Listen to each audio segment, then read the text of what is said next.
Salut à tous et bienvenue dans ce nouveau tuto, un tuto un peu rapide pour vous montrer une astuce qui va aider beaucoup de monde, une astuce pour fabriquer des briques afin de participer à tout ce genre de construction qu'on peut retrouver.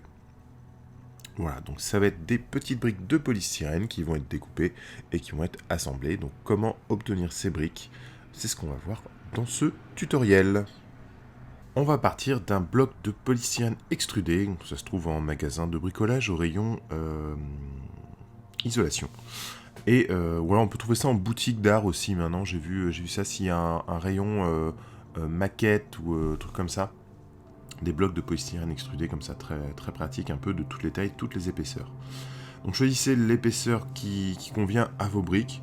J'avoue qu'une épaisseur de 1 cm, ça peut être bien, voire du 0,5 si vous faites des toutes petites briques.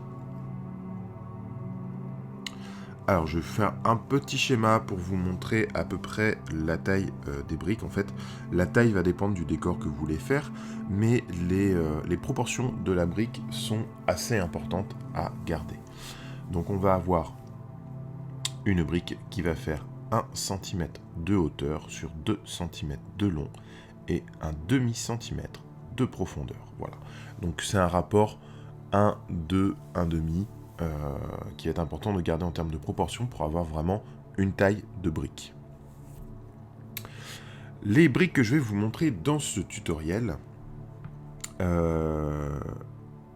font à peu près cette taille-là. Il va y avoir deux façons d'aborder la fabrication de briques. Soit on fait des briques exactement toutes de la même taille. Dans ce cas, je vous conseille d'utiliser une règle et de bien rapporter les mesures au stylo, au crayon, avant de couper.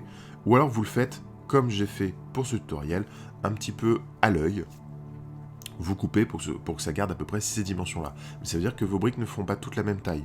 Ça va être super sympa quand vous allez pouvoir faire, comme c'est le cas dans ce tutoriel, des décors un peu brinque-ballant, un petit peu récup, pierre de taille, choses comme ça. Voilà.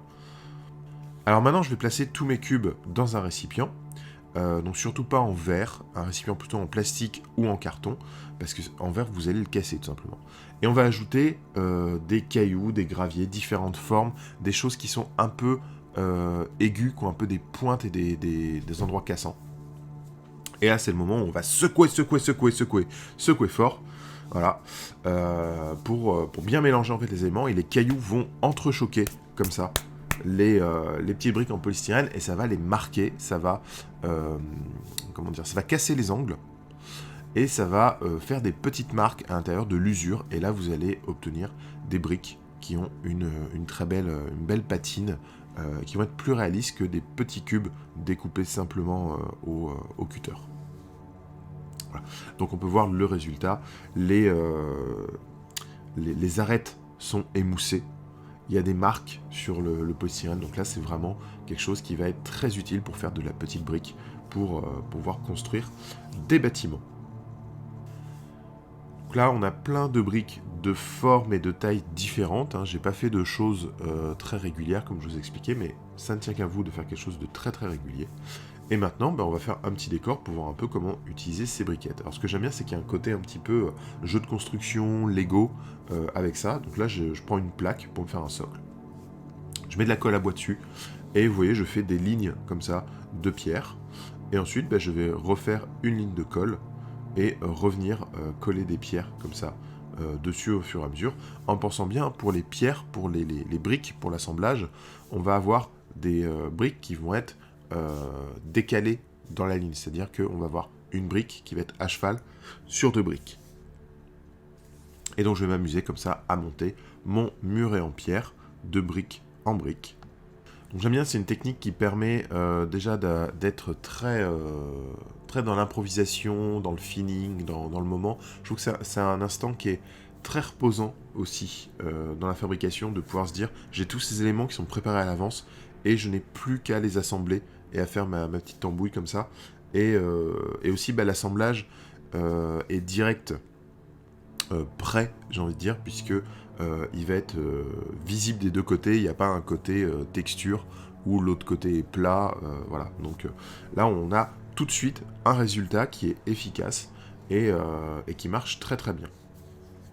Ensuite, il n'y a plus qu'à sabler, et voilà, mettre quelques débris, des trucs comme ça, et passer à la peinture.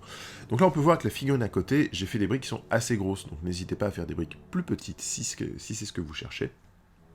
Mais c'est vrai que pour du décor de jeu, de la brique un peu grossière, j'ai envie de dire, comme ça, un peu énorme, ça marche très très bien. C'est bien visible sur la table de jeu, sur le champ de bataille, donc voilà. Et bien j'espère que ce tuto, cette micro-astuce vous aura plu. Je vous promets un tuto pour l'utilisation de ces briques pour faire autre chose de beaucoup plus gros, beaucoup plus sympa. En attendant, je vous dis à la semaine prochaine pour un nouveau tuto. Et surtout, jouez bien et on se retrouve sur les réseaux, que ce soit sur la page Facebook de Grégoric, le groupe des peintres et des joueurs, le site internet du pain et des jeux ou le Discord du pain et des jeux. En attendant, je vous fais plein de bisous et je vous dis à très bientôt.